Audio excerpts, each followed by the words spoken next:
네, 안녕하세요. 삼성 SDS 전자제조 사업팀장 도승용 상무입니다. 앞서 이재철 사업부장께서 삼성 SDS와 미라콤의 인텔리전트 팩토리 어떤 전략에 대해서 말씀을 드렸습니다. 여기서는 실제로 저희가 삼성 SDS가 하이테크 산업을 대상으로 구축한 인텔리전트 팩토리와 그에 대한 효과, 사례 중심으로 말씀을 드리겠습니다. 먼저 발표를 하기 전에 제가 어제까지 중국 출장이었는데요. 중국에 가서 좀 배운 게 많이 있습니다. 중국 가서 실제 제조 현장을 돌아다 보니 자동화라든가 이런 정보와 벌써 중국이 저희보다 더 잘하는 것 같습니다. 그리고 상당 부분 어떤 설비라든가 하드웨어 측면에서의 자동화는 우리를 더 능가했다고 볼 수가 있겠습니다. 결국 우리 제조업이 살아남기 위해서는 이런 지능화 방향으로 저희가 더 고도화시키고 이러지 않으면은 저희가 금방 중국에 추월을 당할 거라는 아주 위기감을 느끼고 왔는데요. 그런 관점에서 저희가 하이테크 산업에서 적용했던 사례와 효과에 대해서 좀 말씀을 드리겠습니다. 제가 이게 습관이 돼서 먼저 요즘 보면은 스마트 팩토리 아니면 인텔리전트 팩토리라는 용어들을 많이 사용을 합니다. 그렇다면 인텔리전트 팩토리라는 무엇일까요? 그리고 인텔리전트 팩토리, 즉 제조지능화를 해야 대한 핵심 영역이 무엇일까라는 걸 명확히 알아야 됩니다.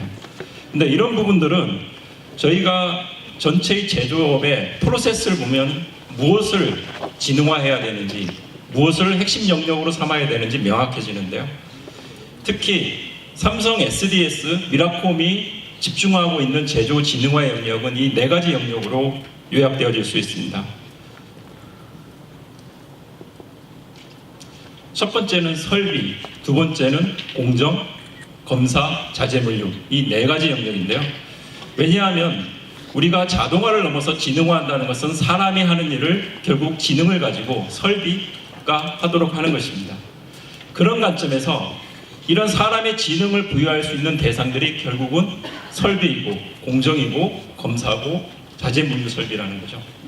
그리고 제조의 전체 프로세스를 보더라도 원자재가 입고가 돼서 여러 단계의 가공과 조립 공정을 거쳐서 검사를 하고 최종적으로 제품을 출하하게 됩니다. 물론 여기 계신 고객분들의 업종과 생산되는 제품에 따라서 많이 다를 수 있지만 대부분의 제조업이 이 과정을 거치게 됩니다. 이 과정 속에서 결국은 핵심이 되는 부분들은 제품을 생산하는 설비, 그리고 그 설비가 제대로 최적의 제품을 만들 수 있도록 최적의 공정 조건을 관리하는 부분들, 그리고 양품이 제대로 생산됐는지 아니면 불량품이 없는지 그런 부분들을 검사하는 부분들, 그리고 설비와 설비 그리고 검사와 검사 사이를 최적으로 물류 설비들이 이동할 수 있는 이 자재 물류, 요 네 가지 관점이 삼성 SDS와 미라콤이 집중하는 제조 지능화 영역이라고 할 수가 있겠습니다. 먼저 저희가 다음 사례와 효과를 말씀드리기 전에 저희가 아무래도 삼성 SDS 같은 경우에는 관계사 사업을 주로 많이 했습니다. 현재까지. 그리고 그 대표적인 게 반도체인데요. 반도체 공장에 혹시 들어가 보신 분 계시나요? 아마 이쪽에 여기 계신 분들 중에는 일부는 들어가 보셨고 일부는 아마 못 보셨을 수도 있을 겁니다. 실제로 반도체 폐반에 들어가면 저도 깜짝 놀랐는데요. 전부 다 보시면 설비밖에 없습니다. 이게 만약에 저희가 들어갔을 때 보면 사람은 하나도 없었고 전부 다 이래 설비나 그 다음에 거기서 모니터링하는 사람 정도, 이 정도뿐입니다. 그리고 공장 내부를 보시면 실제 생산하는 생산 설비와 그 다음에 생산해서 제대로 제품이 생산이 되어졌는지 검사하는 검사 설비들, 그 다음에 생산과 생산 설비, 공정과 공정 사이를 반제품을 이송하거나 아니면 제품을 이송하거나 자재를 이송하거나 그런 어떤 자재 물류 설비들이 있습니다. 일반적으로 반도체 공장에서는 이런 자재 물류들이 천장을 따라서 움직이는 OHT를 따라서 움직이거든요. 보통 물류 설비들이 바닥을 따라서 움직이는 건 AGV고 천장을 따라서 하는 부분도 OHT인데 반도체 300mm 라인 이상의 팹에 대해서는 대부분 저 천장을 따라서 물류들이 이동을 하고 있습니다. 이 공장을 잘 이렇게 상기시켜 주시면 다음 사례들을 이해하시기에 되게 편하게 이해하기 쉽게 이해가 될 겁니다. 먼저 첫 번째 저희가 중점을 두는 부분들이 설비 지능화입니다. 왜 설비가 중요하냐면 결국은 제품을 생산하는 부분들은 사람이 아니면은 설비입니다. 즉, 이 설비가 지능화되지 않는다면은 우리는 불량품을 생산을 하고, 그리고 설비 가동률도 올리지 못하고 비싼 설비를 구매를 해서 설비를 놀리게 되는 효과를 얻게 됩니다. 근데 여기서 보시는 바와 같이 반도체 같은 경우는 설비 투자액이 1년에 약 15조 원 정도 들어갑니다. 어마어마한 숫자죠. 근데 이 설비 투자액의 15조 원이기 때문에 우리가 1%의 설비 생산성을 올린다고 한다면, 1%의 설비 효율을 올린다고 한다면 바로 1,500억이라는 효과를 얻게 되는데요. 상당히 엄청난 효과죠. 물론 이제 이 부분들은 장치 산업이라는 좀 특수성이 있습니다.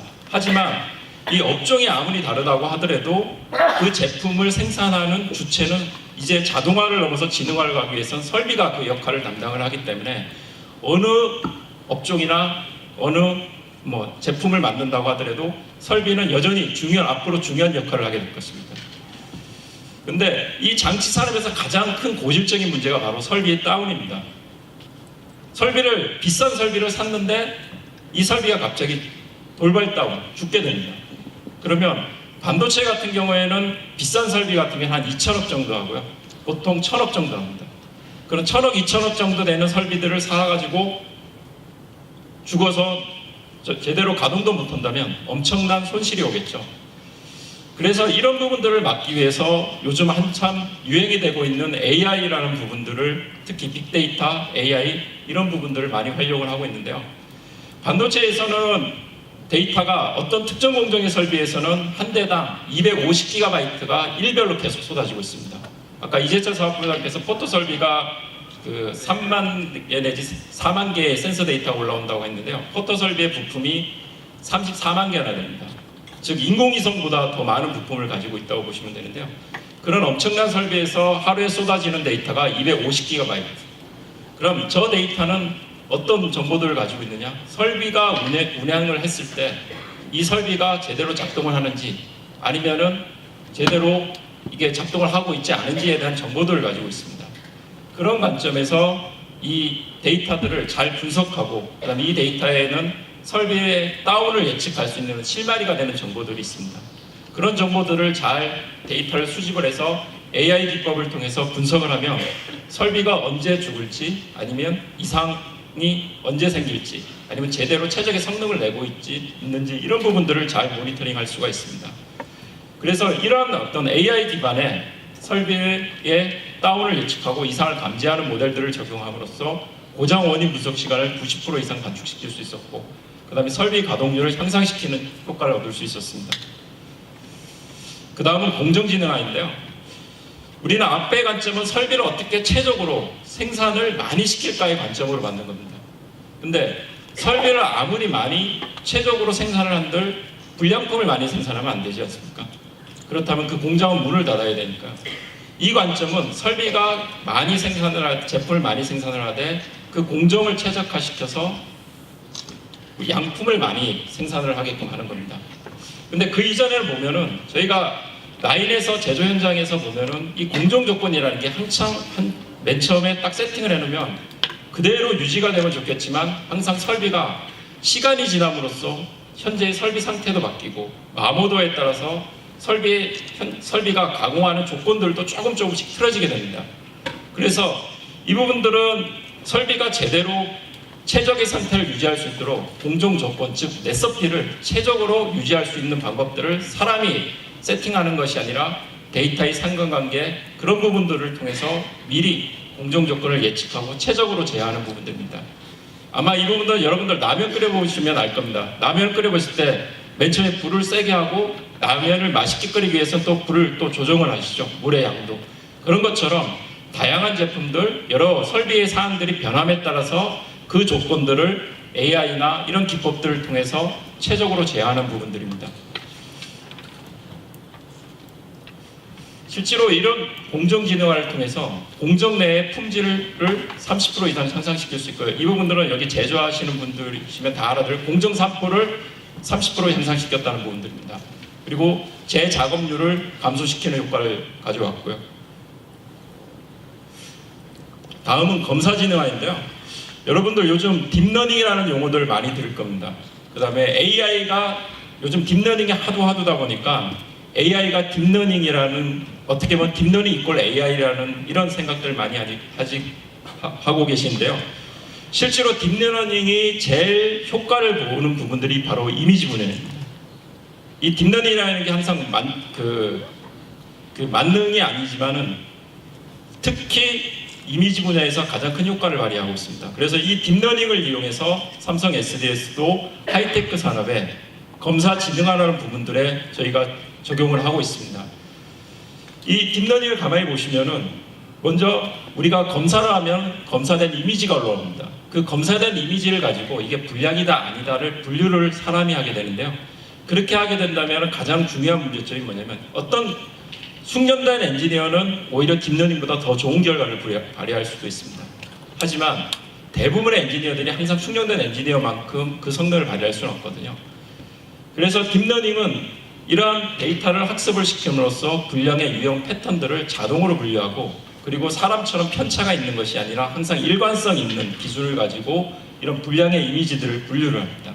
즉 이걸 통해서 불량 분류 정확도를 기존의 사람의 엔지니어들이 하는 것보다 32% 정도 향상을 시켰고요. 그리고 이를 통해서 검사 효율을 2배 정도 향상시키는 효과를 가져왔습니다.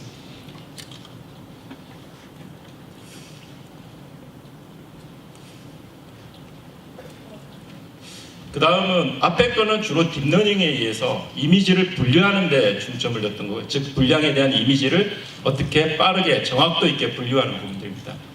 근데 여기서 말씀드리는 그 다음에 검사진흥화의 항목은 바로 가상검사라는 부분들인데요. 제조업에서 가장 중요한 게 생산설비이고 그 다음에 중요한 게 바로 검사설비입니다. 왜냐하면 생산설비는 생산을 많이 해서 양품을 생산하면 좋겠지만 생산설비가 아무리 잘 생산을 한다고 하더라도 항상 불량품은 항상 포함되어 있을 수밖에 없습니다. 근데 그 불량품을 검출하기 위해서 우리가 보통 검사를 하게 됩니다. 근데 대부분 이 검사라는 게 일반 제조업에서는 대부분 샘플링 검사를 하게 되죠. 왜냐하면 전수검사, 생산되는 모든 제품을 검사한다면 그 공장 전체를 아마 검사 설비로 채워야 되고 엄청난 검사 설비에 대한 투자가 이루어져야 될 겁니다. 그런데 이 검사 공정이라는 게 여러분들 아시다시피 비부부가 같이 공정입니다. 왜냐하면 생산 설비는 제품을 생산하기 때문에 어떤 가치를 부여하는 공정인데 이 검사 공정은 제대로 만들어졌는지 안 만들어졌는지 검사하는 부분들입니다. 즉 검사를 했는데 이게 정상입니다. 그러면 쓸데없이 검사를 하게 된 거죠. 근데 검사를 했는데 불량을 못 잡아내고 검사하지 않은 웨이퍼들이 아니 검사하지 않은 제품들이 그냥 흘러나가면 이 부분들은 굉장히 큰 품질 불량의 비용으로 다시 아니면 고객의 불만이 들어오게 됩니다. 그런 관점에서 이 검사 진흥화의 또 다른 부분인 가상검사라는 부분들은 AI가 또한 한번 도전해 볼 만한 과제들인데요. 즉 우리가 아까 말씀드렸듯이 생산하는 설비에서는 많은 데이터가 발생을 합니다. 그 데이터를 잘 분석을 해보면 생산 설비 속에서도 가공되는 그 제품 안에 제품의 품질을 예측할 수 있는 데이터들이 조금씩 숨겨져 있습니다. 물론 그 데이터들이 사실 많이 숨겨져 있다면 검사 설비들은 검사 설비를 만드는 업체들은 다 망하겠죠. 그래서 생산 설비에 숨겨져 있는 그 데이터들을 잘 뽑아내서 잘 모델링을 하고 계속 지속적으로 학습을 시키면 실제 검사하지 않더라도 실제 검사하는 효과를 가지는 가상의 검사 효과를 가질 수가 있습니다. 이러한 기술을 도입하게 되면 실제 샘플링, 5% 미만의 샘플링을 통해서 품질 관리를 하던 것을 실제로 AI 기반의 가상 전수 검사를 실현시킬 수 있다는 것이죠. 이를 통해서 불량 검출을 극대화할 수 있고 일반적으로 수율 품질을 향상시킬 수가 있습니다. 그 다음은 자재 물류 진흥화인데요. 이전에 말씀드린 거는 설비 생산성을 높이는 부분들, 공정, 품질을 높이는 부분들, 그 다음에 검사, 불량품이 절대 빠져나가지 못하도록 하는 부분들인데요. 여기서 말씀드리는 거는 바로 설비와 그런 설비 공정, 그 다음에 그 검사가 최적화되었다고 하더라도 이 설비와 설비 사이, 공정과 공정 사이를 이어지는 물류 자체가 효율적이지 못한다면 그 공장 자체가 전체가 비효율에 빠지게 됩니다. 설비는 설비 자체의 효율로 관리되지만 이 물류가 문제가 생기면 공장 전체의 효율에 문제가 생겨야 됩니다. 일반적으로 그래서 여태까지 물류는 공정과 공정, 설비와 설비의 최적 경로를 따라 가지고 어떻게 빨리 신속하게 이송하는 그런 쪽에 주로 초점을 두었습니다. 하지만 현재 그 반도체나 이런 데서는 거기서 한 단계 더 나아가서 실제로 물류 설비 자체도 언제 다운이 될지, 아니면 얘가 제대로 작동을 하고 있는지 생산 설비뿐만 아니라 물류 설비에도 센서를 붙여서 모니터링을 하고 있습니다. 그리고 생산 설비는 한 곳에 고정되어져 있기 때문에 고장이 나더라도 사람이 가서 금방 조치를 취할 수가 있습니다. 근데 물류 설비들은 천장을 따라서 계속 움직이기 때문에 이게 고장이 나면 그 천장으로 올라가서 또 끄집어내고 뭐 이래야 됩니다. 그렇기 때문에 간단한 고장이라든가 예측이 가능한 고장들은 현장에서 아니면은 원격으로 조치를 통해서 자동 진단이나 복구를 할 수 있다면 물류 설비의 효율을 높이는 데 가장 큰 기여를 할 수가 있습니다. 그래서 SDS에서는 자재 물류 진흥화 부분들에 물류 설비들의 센서를 붙여서, 요즘 IoT가 큰 화두죠. IoT 센서를 붙여서 실시간으로 물류 설비의 장애나 고장까지도 예측을 하고 그를 원격으로 복구할 수 있는 이런 플랫폼들을 제공을 하고 있습니다. 이를 통해서 자재 물류 설비의 가동률을 향상시켰을 뿐만 아니라 자재 물류 설비의 투자 비용도 감소시킬 수가 있습니다. 왜냐하면은 반도체에서는 자재 물류 설비가 하루에 이동하는 거리가 수십만 킬로미터입니다. 지구에 거의 한 7바퀴 반이나 도는 거리인데요. 그런 설비들이 중간에 멈추게 되면은 다른 쪽에서도 항상 영향을 받고, 저희가 고속도로가 정체되듯이 그와 같이 이런 어떤 물류 설비들을 최적으로 운영을 하면 자재 물류 설비들의 개수도 줄일 수 있고 투자 비용도 줄일 수가 있습니다. 지금까지 제가 말씀드린 것은 제조진흥화의 핵심 영역인 설비 공정 검사 자재 물류의 진흥화 부분들에 대해서 말씀을 드렸습니다. 이 부분들 중에서 특히 검사 진흥화와 물류 진흥화 부분들에 대해서는 그 다음에 뒤에 양동근 그룹장과 이승준 팀장이 좀 더 자세히 말씀을 드릴 겁니다. 저희가 고객사의 제조 경쟁력을 극대화하기 위해서 저희는 인텔리전트 팩토리를 구축을 하였고 고객사에 많은 기여를 하였습니다. 지금까지는 저희가 주로 관계사, 대내 사업에 집중을 했는데요. 이러한 부분들을 여기 계신 지금 업종과 이런 부분들은 많이 다르지만 이런 기술을 바탕으로 여러분들에게 많은 도움이 됐으면 좋겠고요. 이를 통해서 여러분들의 제조 경쟁력을 향상시키는 데 기여를 하도록 하겠습니다. 감사합니다.